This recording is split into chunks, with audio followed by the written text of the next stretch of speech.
Curfew ভেঙে যখন রাস্তায় নামছি, তখন জীবনের মায়া ত্যাগ করিয়ে তারপর রাস্তায় নামছি। বুঝছো? কথাবার্তা সাবধানে কইও। যদি কারোর বিরুদ্ধে মিথ্যা মামলা দাও, আমি স্পষ্ট থানাকে বলবো, কোন থানার ওসি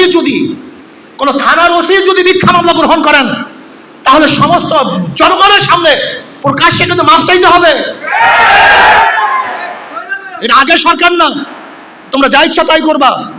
খবরদার, মিথ্যা মামলায় যদি কোনো মানুষকে অ্যারেস্ট করা হয়, তাহলে কিন্তু জনগণ নিয়ে ওই থানা ঘেরাও করব, সমস্ত জনগণের সাথে মাপ চাওয়াবো। মিথ্যা মামলা অ্যারেস্ট করবা কেন? খবরদার ওসি সাহেব এবং যারা আছে প্রশাসনের, কোনো অবস্থাতে অন্যায় কাজ করবেন না। দুর্নীতি মুক্ত দেশ চাই, দুর্নীতি যুক্ত আর দেশ আমরা দেখতে চাই। কোনো মিথ্যা মামলা থাকবে না, জুলুম থাকবে না, অত্যাচার থাকবে না, চাঁদাবাজ থাকবে না।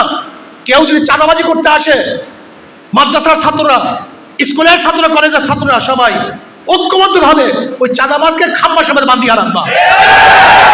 কোনো চাঁদাবাজ থাকবে না ঢাকা শহরে, কোনো বাংলাদেশে। চাঁদাবাজ মুক্ত দেশ চাই, জুলুম মুক্ত দেশ চাই, ধর্ষণ মুক্ত দেশ চাই, অত্যাচার মুক্ত দেশ চাই, সবার অধিকারকে প্রতিষ্ঠিত করতে চাই।